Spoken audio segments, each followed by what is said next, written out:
California के San Diego जा रहा है एक निजी जेट विमान स्थानीय समयानुसार गुरुवार सुबह कोहरे के कारण बिजली के तार से टकराकर दुर्घटनाग्रस्त हो गया, जिससे उसमें सवार सभी 6 लोगों की मौत हो गई। दुर्घटना के प्रभाव से कई घरों और वाहनों में आग लग गई और क्षेत्र के कई ब्लॉकों को खाली करना पड़ा।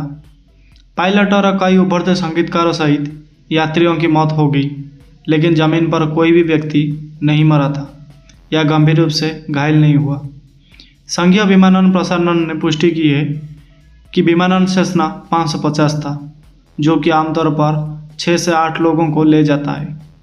ये घटना मर्फी कैनियन इलाके में हुई, जो मोंटगोमरी गिब्स एग्जीक्यूटिव एयरपोर्ट से सिर्फ 3 किलोमीटर दूर है। ट्विन इंजन सेस्ना 550 साइटेशन ने न्यू जर्सी से उड़ान भरी। सैन डिएगो की और जाने से पहले कैंसस से ईंधन के लिए रुका। रात करीब 10:30 बजे घने कोहरे में बिजली की तारों से टकराने के बाद ये दुर्घटनाग्रस्त हो गया। हालांकि ज़मीन पर मौजूद 8 लोगों को चोट आई, लेकिन कोई भी गंभीर नहीं था। पायलट ने एयर ट्रैफिक कंट्रोल से बातचीत के दौरान खराब मौसम की स्थिति की बात स्वीकार की थी। लाइव ATC.net द्वारा साझा किए गए ऑडियो में पायलट को डाइवर्जन पर विचार करते हुए सुना जा सकता है। यह बहुत अच्छा नहीं लगता, लेकिन हम इसे आजमाएंगे। संघीय उड़ान प्रशासन ने एक नोटिस जारी किया था कि उस समय हवाई अड्डे के रनवे लाइटें चालू नहीं थी। पायलट ने एयर ट्रैफिक कंट्रोल को इस बारे में नहीं बताया, लेकिन उसने स्वीकार किया कि उसे पता था मौसम चेतावनी प्रणाली बंद थी। Assistant fire chief Dan Eddy के अनुसार घने कोहरे के कारण दृश्यता शून्य के करीब पहुंच गई थी। आप अपने सामने मुश्किल से देख पा रहे थे। पीड़ितों के बारे में बात करें तो उसमें डेव सापोरी, जो 42 वर्षीय सापोरी वैकल्पिक और भारी संगीत क्षेत्र में व्यापक रूप से जाने जाते थे।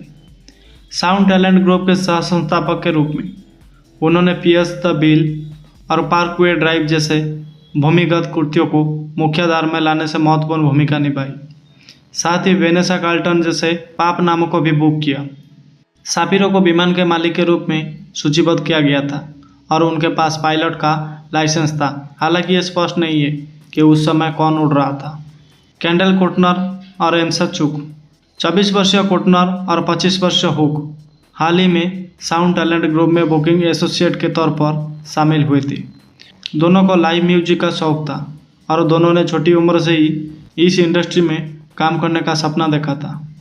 एजेंसी ने एक बयान में कहा कि एम्मा को लाइव म्यूजिक से ज़्यादा कुछ पसंद नहीं था। Daniel Williams, metalcore band the Devil Wears Prada के पूर्व ड्रमर विलियम्स भी इस बैंड में शामिल थे।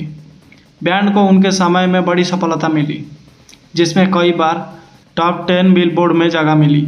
संगीत प्रबंधक थॉमस गुचेस ने कहा, डेनियल अपनी वादन शैली से एक शो पेश कर रहे थे।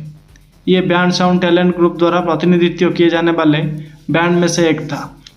सेलेना मेरी रोज कैनियन, 36 वर्षीय कैनियन साउंड टैलेंट ग्रुप से जुड़ी नहीं थी, लेकिन उनके पिता के अनुसार वो अपने पुराने दोस्तों का समर्थन करने और उनकी तस्वीर खींचने के लिए इस समूह में शामिल थी।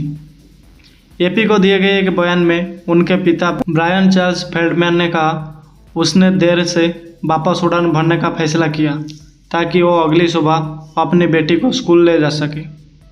डोमिनिक क्रिस्टोफर डेमियन, 41 वर्षीय डेमियन की मौत हो गई, जिसकी मौत की पुष्टि सैन डिएगो काउंटी के कोरोनर में की थी। स्थानीय martial art school the training centre ने एक श्रद्धांजलि पोस्ट की, जिसमें उनकी याद में एक ओपन मैड मिशन की घोषणा की गई। ये दुर्घटना हाल के दिनों में अमेरिका में घातक विमानन दुर्घटनाओं की श्रृंखला में शामिल हो गई है। इस साल की शुरुआत में वाशिंगटन में एक यात्री जेट और सेना के हेलीकॉप्टर के बीच हुई टक्कर में 67 लोगों की जान चली गई थी।